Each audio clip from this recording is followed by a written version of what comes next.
2 American medics had already gone up that deadly slope, and both were killed. Then a 26-year-old Australian stretcher-bearer named Leslie Bull Allen stood up. He carried no rifle. He had no orders to go. And the Japanese were still firing. What happened next sounds impossible. Bull Allen climbed that slope again and again, carrying wounded American soldiers back on his shoulders, one at a time. But the real story isn't just about the 12 men he saved. It's about what those 12 trips did to the man who survived them. If you want to hear the full story of courage, sacrifice, and the hidden cost of war, hit like, subscribe, and stay with us. 2 men have already died trying to reach the wounded Americans on that slope. A 3rd man is going to try. He is an Australian. He is a stretcher bearer. He carries no weapon. He has no orders requiring him to go. He is short. He is thick-set. He is 26 years old. He is covered in mud to the waist. His name is Leslie Charles Allen. Everyone who knows him calls him Bull. Behind him, along the lip of the ridge where the Australian company is dug in, other soldiers begin to talk quietly, not cruelly. They are watching a friend of theirs prepare to walk into ground that has already killed 2 men trying to do what he is about to do. And because they are soldiers, and because none of them can go with him, they do the only thing they know how to do, with the fear of watching. They start taking bets on whether he comes back. He will make that climb 12 times. He will bring back 12 wounded American soldiers, one at a time, on his shoulders, from a slope still under Japanese fire. He will not be hit. His clothes will be shredded. He will collapse at the bottom after the last one, and men will have to lift him off the ground. And when it is over, when he has been photographed and decorated and sent home, and the war has moved on without him, he will fall apart in a way that the 12 trips did not break him, and the fall will last the rest of his life. This is the story of Bull Allen.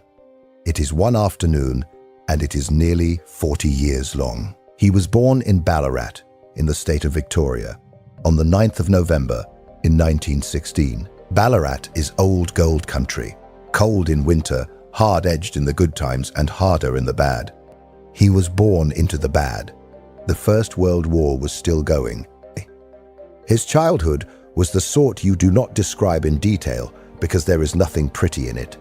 Poverty, work, small towns, and smaller opportunities, and the sense from early on that he was going to have to make his own way in the world with his hands. He was working as a farm laborer by the time he was 12 years old. Understand what that means. He was not helping out on weekends. He was working. He was carrying feed bags, digging out drains, throwing bales, walking miles behind horses, at an age when boys in other lives were learning long division. He was learning what a working man's back is for, and how much of a working man's back a farm can consume in a season. He did not have a childhood so much as he had a job and a bed to go home to at the end of the day. By the time other boys were finishing school, he had already been earning for years. That labor is going to matter up on the slope at Mount Tambu, when a full-grown American soldier weighing 80 kilograms goes limp across his shoulder, and he still has to walk downhill in mud. A body that has done nothing since it was 12 except lift, carry, and endure, knows how to lift, carry, and endure. It is not glamorous. It is not soldier's work as the recruitment posters imagine it, but it is what he had, and it was more than most. They called him Bull long before the war ended. He picked the name up playing battalion football. Later, a thick-set, short, low-slung boy who ran at the line the way a bull runs at a fence, head down and legs pumping. But the man that name described had been forming since Ballarat. He was not a large man. He was about 5'7". He had the sort of shoulders that come from a decade of labor and the sort of legs that come from walking to work in wet paddocks before dawn. He looked and moved like something built by need. He enlisted in the 2nd Australian Imperial Force on the 19th of April 1940. At 23 years of age, the war was 7 months old. Australia was raising its 2nd Expeditionary Force to send overseas.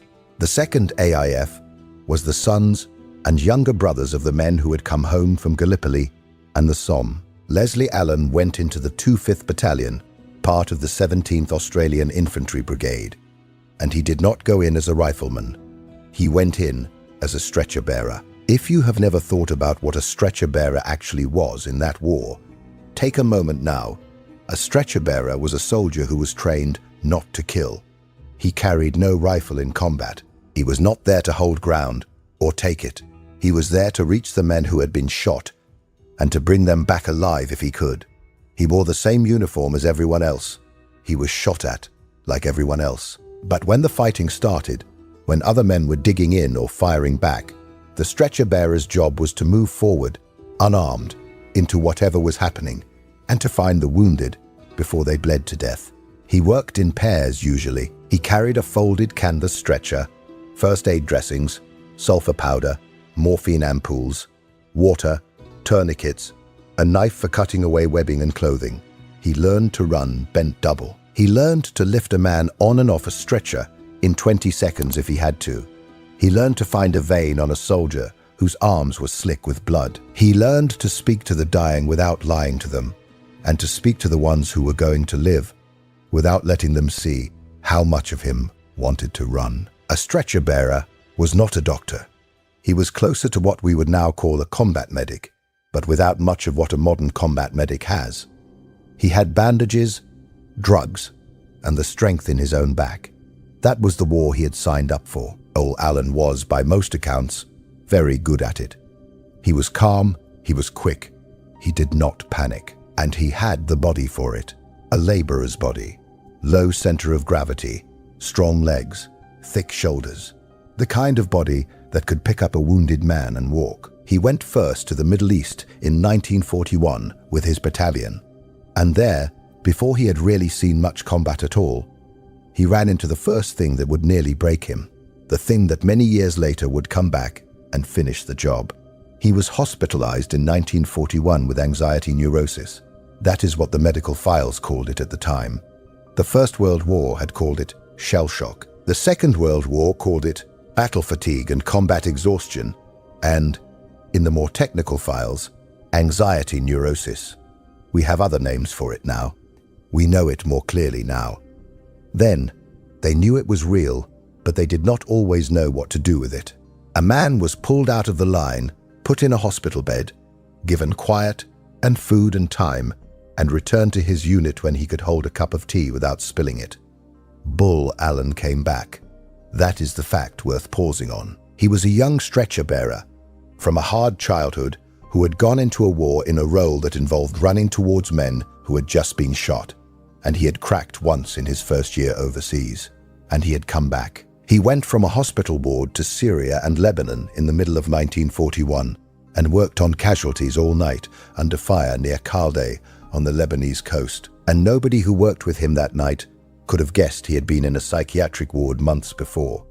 The Syria and Lebanon campaign is not remembered much now. It was fought against Vichy French forces, and it was ugly, and it was hot, and it was a strange sort of war for Australians to be fighting. Men whose brothers had been killed at Tobruk were sent to fight Frenchmen along the same coast. Bull Allen was there for it, batching men up in olive groves, and by the roadside, and in the dark. When the campaign ended, he came home with his battalion, and Australia's war changed shape. Japan had come into the war. The Pacific had opened up. The Australian divisions that had been in the desert were pulled back to defend their own country, and Bull Allen's battalion, the 2/5th, ended up in New Guinea. New Guinea was a different kind of war from the Middle East. The Middle East was hot and dry and open. New Guinea was hot and wet and closed. It rained. It rained through the canopy, and it rained through your clothes, and it rained inside your boots. The tracks turned into rivers of mud, and the mud turned into tracks, and there was no way to tell one day from another, except by counting them. Men got malaria, men got dysentery, men got scrub typhus and jungle rot, and the kind of fever that made them see their mothers. The Japanese were in the ridges above, and the Australians were pushing up towards them, and every yard cost more than the yard before. In early 1943, the fighting closed around a place called Wau, an airfield in a valley in the Bulolo goldfields, and the Australians held it in the teeth of a Japanese thrust that came within rifle range of the runway. The 2/5th Battalion was in the middle of it. And on the 7th of February, on a piece of ground called Crystal Creek, Bull Allen went out under fire and brought in wounded Australians, and would not stop until he had all of them. For that, they gave him the military medal. The military medal is not the highest thing a British Empire soldier could be given. But it is not a small thing either. It is a bravery decoration, awarded for exceptional courage under fire, and it went to men who did what the regulations did not require them to do because the man next to them needed it done. Bull Allen was 26 years old when they pinned it on him. He had been in the war 3 years. He had already broken once, in 1941, and come back. And he had a medal for going forward when other men were staying put. That is the resume he brought to Mount Tambu on the 30th of July, 1943. Mount Tambu is a name that will not mean anything to most of the people listening to this. It should mean more than it does. It is a jungle-covered ridge in what was then the territory of New Guinea, northeast of the town of Wau, one of a series of high, difficult positions the Japanese held to protect the port of Salamaua, the fighting. On and around it was some of the worst of the New Guinea campaign: steep country, thick vegetation, entrenched Japanese who had cut fire lanes and mounted machine guns on positions that could not be flanked because there was nowhere on the flank to stand. Australians had been trying to take it for weeks. The battalions of the 17th Brigade, Bull Allen's brigade, had climbed those slopes and been thrown back down them more than once. The Japanese positions were well sighted. The approaches were exposed. Any attack from the front met machine guns that could not be seen until they fired. And by mid-July, the Australians were being reinforced by American troops from the 162nd Infantry Regiment of the 41st United States Infantry Division. The Americans were new to the country. They were not new to soldiering, but this ground was different from anything they had trained on. And the Japanese defending Mount Tambu were fighting from positions that had been improved for weeks. On the 30th of July, the 1st Battalion of the 162nd Infantry Regiment made an attack on a Japanese position on the southern slope of Mount Tambu. 2 American medics had already gone up that deadly slope, and both were killed. Then a 26-year-old Australian stretcher-bearer named Leslie Bull Allen stood up. He carried no rifle. He had no orders to go, and the Japanese were still firing. What happened next sounds impossible. Bull Allen climbed that slope again and again, carrying wounded American soldiers back on his shoulders, one at a time. But the real story isn't just about the 12 men he saved. It's about what those 12 trips did to the man who survived them. If you want to hear the full story of courage, sacrifice, and the hidden cost of war, hit like, subscribe, and stay with us. They went uphill, against dug-in machine guns, in daylight. It failed. It was always going to fail. The men who planned it knew it might fail. The men who carried it out could feel it failing while they were in it. When the attack broke, some of the Americans made it back to the Australian lines below.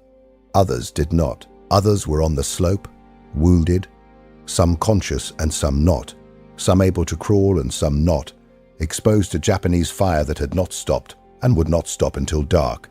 2 American medics went up to bring them back. Both were killed. That is the moment we have come to. It is early afternoon, or thereabouts, on the 30th of July, 1943. The slope in front of the Australian and American lines is dotted with wounded men. 2 dead medics lie among them. The Japanese are still firing. The officers on the Australian side are working out what can be done, and the answer they are arriving at is that nothing more can be done until nightfall, and by nightfall most of the wounded will be dead. Bull Allen is at the bottom of the slope. He is a stretcher bearer. His job, technically, was to look after Australian casualties. These men on the slope are Americans, from a different army, under a different flag. Nobody has ordered him to go up. Nobody would order him to. 2 better equipped medics have already died attempting it. The officers around him are not going to send anyone else. They cannot. He stands up anyway. The men around him see him do it. They see him look at the slope. They see him make up his mind. And because they cannot stop him, and because they know that if they try to stop him he will go anyway, they do not try. They watch him start to move up the hill, and someone, quietly, says a number, and someone else takes it. And by the second time he comes down and turns around and starts back up. There is a book running along the line. bets on whether he comes back. Do not think of this as callous. These are men who have been in the jungle for months. They have watched friends die in ways that do not belong in a war. They are watching one of their own walk into what killed 2 other medics. And there is nothing in their bodies they can do about it. Betting is what a man does when he cannot look away and cannot help. It is a way of standing beside him in the only way left. The slope in front of him is not what a slope looks like in a book. It is a broken piece of hillside, chewed by shellfire and by the boots of 2 attacks, dotted with the raw pale wood of trees that have been snapped off at the middle. The mud is churned to the consistency of wet cement in places, and in other places has been baked by the day into something like biscuit that gives way when you put weight on it. The kunai grass is up to the waist in the flat stretches, taller than a man where the ground dips, and razor-edged. Above it all, the canopy of the higher jungle sits like a shut door, dark green and silent, and behind that canopy are the Japanese machine guns that have been firing on and off since the American attack broke. You can hear the wounded from the Australian line. That is the other thing to understand. They are not silent. Some are calling out. Some are moaning. Some are calling for their mothers in a language that Australians do not understand but recognize anyway, because a man calling for his mother sounds the same in every language ever invented. The sound of them is what has made those 2 American medics get up and try. The sound of them is what makes Bull Allen get up too. The first trip up is the shortest. That is not because it is easy. That is because it is the closest man, and Bull is still trying to work out whether what he is doing is possible. He goes up bent double. The ground is mud, red-brown and slick, cut by roots and stones. There is kunai grass in patches, tall enough to hide a man crouching. He uses it. He does not run. Running would draw fire. He moves in short segments, 3 or 4 yards at a time, staying low, using the folds of the ground, doing what a stretcher bearer learns to do when there is nowhere to hide but the ground itself. Behind him, the Australian and American lines are silent. Watching, he reaches the first man. He is an American. He is alive. He has been hit in the leg. The bleeding has slowed. He is conscious. Bull Allen talks to him. Nobody remembers what he said, and it does not matter, because the words were only meant to keep the man breathing while the arms went to work. He gets a shoulder under the American's arm, brings him upright, then lower, and with a movement he has done 100 times before, he lifts the American across his shoulders in what soldiers used to call a fireman's carry, and starts down. Downhill is worse than up. Downhill, with a man across your shoulders in mud, is a controlled fall from the first step. You do not walk. You break. Every footfall is testing whether the ground under your boot will hold. Every foot goes down as if landing on ice.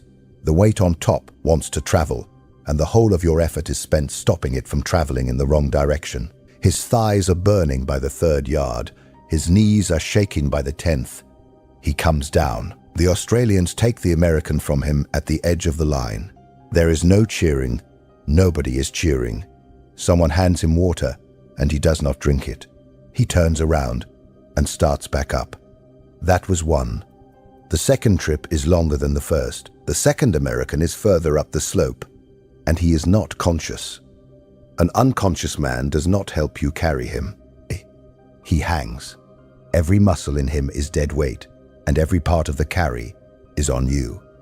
Bull Allen finds him face down in the mud. He turns him over. A stretcher bearer's first check is always the airway. He finds him breathing. He gets him up. The lift alone takes half a minute. Then the walk down. The mud is worse now, chewed up by his own boots on the way up. He goes down in short, braked steps. Twice he goes to one knee. Once he nearly falls. He does not fall. He gets the American to the line. That was 2. The third man is screaming. He is screaming because he has been hit in the stomach and he is not going to live. And part of him knows it. Bull Allen has to make a decision on the slope, in the open, under fire, and he makes it the way stretcher bearers were trained to make it. The ones who can still be saved come out first, but the ones who are still alive come out, all of them. He looks at the screaming man, and he makes a promise to himself that he does not say out loud. He puts a dressing on the wound. He gives him morphine. He picks him up. The screaming does not stop while he is walking. It changes. It becomes softer, and then a kind of moan, and by the bottom of the slope, the American is quiet. Bull Allen hands him over. The soldier who takes him meets his eye and does not say anything. That was 3. The 4th trip, they say, is the one where the betting really started running. 2, most of the men had reckoned. 3, if he was lucky. By the time Bull Allen turned around for the 4th time, someone said out loud what everyone was thinking. This is not a rescue anymore. This is something else. Someone else said back, do not say it. Do not say what it is. Just count. He goes up. The 4th American is nearer the Japanese line. Bull Allen has to cross open ground to get to him. He does it in a low run, using a fallen tree as cover for part of it, and comes down on his knees beside the man in a shell hole barely deep enough for a rat. The American is hit in the shoulder and the thigh. Bull gets a tourniquet on the thigh, gets the man up, and carries him out on his back, not his shoulders. The shoulder wound making the fireman's carry too dangerous. That was 4. He is beginning to slow. Not in the head. The head is clear. The body is beginning to slow. He drinks a mouthful of water at the bottom. Somebody says his name. He does not look up. There is a rhythm to what he is doing now, and to look up is to break it. He has learned, in the space of an afternoon, that if he stops thinking about the man he has just brought down and starts thinking about the man he is about to go and get, the going becomes possible. If he thinks about the ones still up there in the wrong order, if he lets the whole picture come into his head at once, he will not get up. 2 American medics had already gone up that deadly slope, and both were killed. Then a 26-year-old Australian stretcher-bearer named Leslie Bull Allen stood up. He carried no rifle. He had no orders to go, and the Japanese were still firing. What happened next sounds impossible. Bull Allen climbed that slope again and again, carrying wounded American soldiers back on his shoulders, one at a time. But the real story isn't just about the 12 men he saved. It's about what those 12 trips did to the man who survived them. If you want to hear the full story of courage, sacrifice, and the hidden cost of war, hit like, subscribe, and stay with us. So he does not. He turns and goes back. The 5th is easier. The 5th American is close and light and mostly conscious. Bull gets him up and out in what feels like minutes. Coming down, he stumbles once, and the American, in a moment of clarity, apologizes to him. Bull tells him not to apologize. He tells him he is doing well. He gets him to the line. That was 5, halfway. The 6th is the one where his shirt tears. He does not know until later. Something goes past him close enough to open the fabric across his back, from shoulder to hip, without touching skin. He feels the pull of it. He does not stop. He gets the 6th American, who is unconscious and heavy, up onto his shoulders. He is a big man, this one, bigger than Bull is. Bull is 5'7", and this American is over 6 feet. The carry is uneven. The head lolls. Bull's knees are shaking harder than before. He gets him down. That was 6. Word has spread by now. Along the line, men who were not there at the start have come to watch. Nobody speaks to him when he sets his feet at the bottom of the hill. Nobody offers to go with him. Nobody could go with him. He is the man for this, and everyone knows it. The 7th is where he starts to talk to himself. Not loudly, not so anyone hears, but a stretcher bearer under load, going uphill, will sometimes speak to keep his rhythm, a word for every step, or a name, or a number. He is counting. His comrades will say afterwards that he was counting under his breath all the way up and all the way down, and that nobody knows whether he was counting the men or counting the steps. 7 comes down over his shoulders. 7 is conscious. 7 asks him his name. He tells him, Allen, Australian. That is the whole answer. 7 passes out before they reach the line. That was 7. The 8th is the longest carry. Not because the man is furthest. He is not. But because the way down has been cut off by fire from a Japanese position that has just now decided to make a nuisance of itself. Bull Allen has to take the 8th American down a different way, over broken ground, longer, through a stand of trees that puts him in view of the enemy for stretches he does not like. He does it. He gets the 8th American to the line. He is breathing so hard now that he cannot speak. He drinks. He rests for perhaps 1 minute. He goes back. That was 8. The 9th is a boy. A young man, 20 perhaps. Not much younger than Bull himself, but with a young face. And Bull Allen, who was working for wages at 12 and has not looked young for a long time, will remember that face for the rest of his life. The boy is hit in the neck. He is not going to live long. Bull gets him down anyway. The boy dies at the bottom, in the arms of an Australian corporal who did not know his name. Bull Allen turns around and goes back up. That was 9. The 10th is when he begins to shake. Not from fear. The fear left him about the 4th trip. He is shaking from something more physical. His body, which has been carrying grown men up and down a slope in mud for hours in tropical heat, is beginning to run out. The lift is harder. The walk is harder. The braking, going down, is nearly beyond him. He gets the 10th American to the line and cannot let go. His hands have closed around the man's webbing and will not open. Someone opens them for him. That was 10. He does not sit down. He knows if he sits down, he will not get up. He drinks a little water. He turns around. He starts up the slope. The 11th is quiet. The 11th American has been waiting all afternoon. He watched Bull Allen come and go 10 times. He has, in that time, made his peace with dying. When Bull reaches him, he takes his hand and says something Bull cannot hear over his own breathing. Bull nods. Bull lifts him. Bull carries him down. That was 11. The 12th is the one that nearly does not happen. Not because Bull is stopped, but because everyone at the bottom of the hill has decided quietly that if he tries to go up again, they are going to hold him. It has gone past what any human body should be able to do. He is grey in the face. His shirt is in ribbons. There is a gash on the side of his head where something has cut him, though he does not remember when. He goes anyway. He reaches the 12th American. He gets him up. He carries him down. That was 12. And at the bottom of the hill, with the 12th American laid out on the ground beside the other 11, Bull Allen goes to his knees, and then to his side. And then he does not move. And the men who had been betting on whether he would come back this time are the same men who lift him up under the arms and carry him, the man who had carried 12, into the shade. They pour water over his head. They take off what is left of his shirt. Somebody counts the tears in the fabric and stops counting. There are holes in the cloth where nothing should have been able to miss. A bullet has gone through the loose fold at his side without touching him. A shrapnel fragment has scored across his back and left a red line, but no wound worth calling a wound. He has cuts on his hands he does not remember getting, and mud in his hair up to his scalp. He is not on any medical assessment injured. He is only used up in a way that a body can be used up, all the way to the bottom, in a single afternoon. The Americans he brought down are being treated all along the line. Some will live. Some will die that night.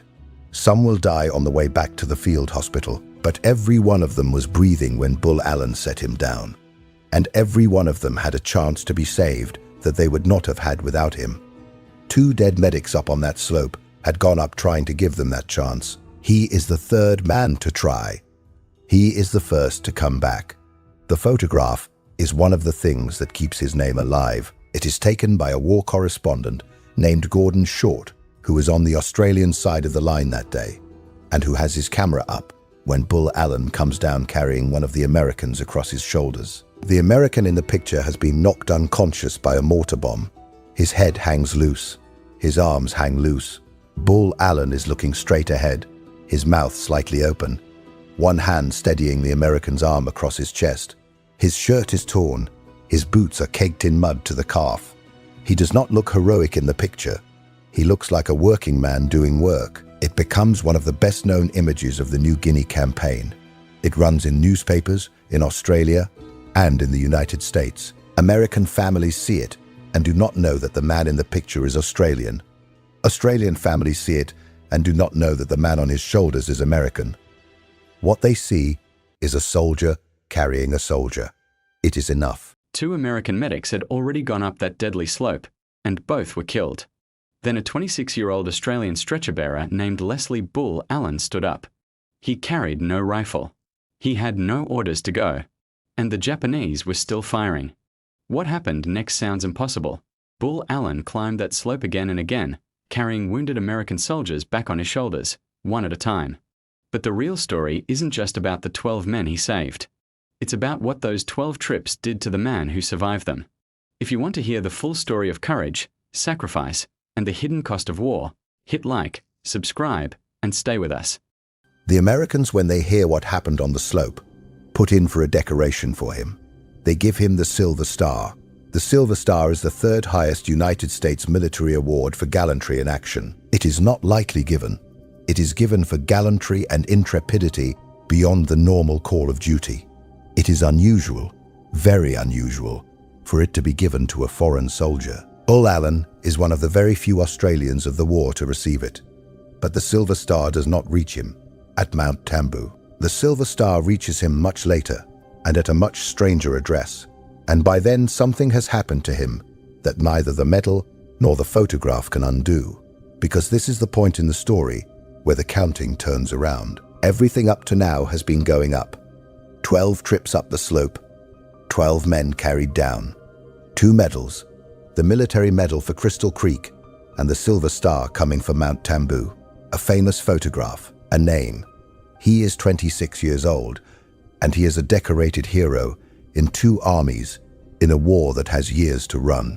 Now it starts going down. He does not go back into combat immediately. Bodies do not carry 12 men up and down a mountain in one afternoon and simply carry on. He is exhausted. He is treated. He rests. And in the weeks and months that follow, something in him, something that had been holding for years, the same thing that had cracked once in the Middle East and been patched up, begins to give way again. It is hard, from this distance, to say exactly what happens. The men who are near him do not agree on the details. His behavior becomes erratic. He drinks. He fights. He speaks harshly to men he had spoken respectfully to for years. Sometimes he seems himself. Sometimes he does not. He is not being punished. He is being watched. Officers who have known him a long time try to give him room, and then, on a day whose exact circumstances have been softened by time and by kindness, he strikes an officer. You have to understand what that meant in the Australian Army in 1943. Striking an officer was a serious military offence. It did not matter what the officer had said. It did not matter what the private had been through. The regulations were the regulations. Bull Allen was charged. He was court-martialed. He was demoted. The corporal's stripes he had earned came off his sleeve. And soon afterwards, on the 10th of September 1944, he was medically discharged from the Australian Army. That is the sentence that carries the whole of the second movement in it. Medically discharged, not dishonorably, not for the punch. Because whatever the punch had been, the doctors could see what the punch had come out of. And it was not the man's character. It was the thing that had put him in a hospital bed in 1941.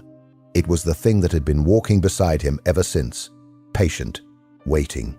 He went home. He did not go to Ballarat. Exactly. He went to an uncle's farm, in the country, where there were paddocks and animals and long distances of nothing to look at. And on the way there, or perhaps in the first days there, he lost the power of speech. That is not a metaphor. He could not speak. The words would not come. Whatever had held together across 3 years of war, across Syria, across Wau, across Mount Tambu, across the punch and the court-martial, and the long, slow walk out of the army, whatever had held all of that together let go, on the farm, in the quiet, and left him without a voice. He stayed on that farm for a long time, months. Nobody demanded anything of him. He was given work he could do without speaking. He was fed. He was left alone when he needed to be, and he was watched when he needed to be. His uncle understood that this was the wound the war had left, and that the war had left it on the inside where nobody could see it. The Silver Star was posted to him during that time. Try to picture that. A parcel, in a khaki envelope, arrives at a farm somewhere in Victoria. In the parcel is a small star-shaped decoration, the third highest United States award for gallantry, given for what a man did on the 30th of July, 1943, on a slope in New Guinea, when he carried 12 wounded American soldiers to safety after 2 medics had died trying. The man opens the parcel. He looks at the star. He cannot say a word about it. He puts it somewhere. The war goes on somewhere else.